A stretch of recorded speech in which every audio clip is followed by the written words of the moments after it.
learningspace.com.ng. Okay, let's consider this question.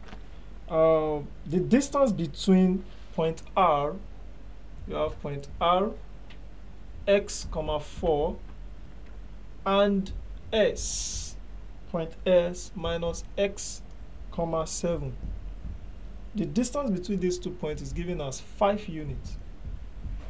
And mind you, you have this squared or equals to x2 minus x1, okay, all squared plus y2 minus y1 all squared. Now your d squared is equals to, what is x2 minus x? What is x1? X minus x all squared plus what is y2?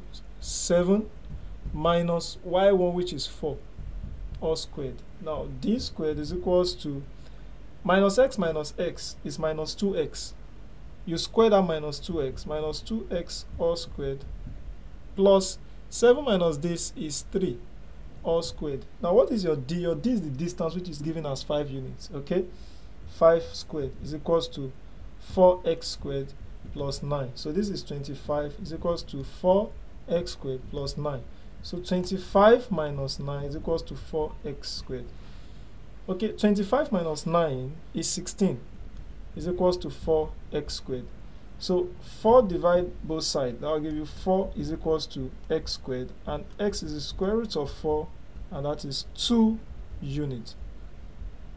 So 2 units, that's the answer to that one. So now let's consider the next question. Our next question is from UME 97 question 2. UME 97 question 2. Now this question is on finding the average speed of a particle. Finding the average speed of a particle. Now the question is, you can see it on the screen, the distance x in x meter, the distance x traveled by a particle in time t seconds is described by the equation x is equal to 10 plus 12t squared. Now find the average speed of the particle between the time interval. You have t is equals to 2 and you have t is equals to 5. So what you do here is very simple. The speed, let's call this one t2 because it's higher, and t1. Now speed, okay, is change in distance. In this case, change in distance over change in time. Now that means you need to get your d1. Your d1 when t is 2 rather. So you have 10 plus 12 into, what is t? T is 2. When t is what? When you have your t to be 2. So 2 squared. That will be d1 equals to 10 plus 2 squared is 4. 4 times this is 48. So 10 plus 48, of course, that's 58. That's your d1. So now let's get our d2. D2 at your d2 at t2 is equals to 5. So you have x 2. If you like this d1, we can refer to it as x1 is equals to 58. So that will give you 10 plus 12 into 5 squared.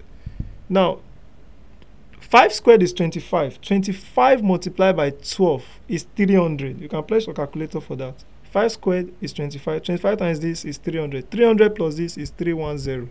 That's our x2. So what we now do, your speed, my s here is the speed, equals to x2 minus what? x1 over t2 minus t1. Now that's 310 minus 58. That's x1, which is your d1 here, 58. Over t2 is your 5 minus 2. Your 2 is your t1.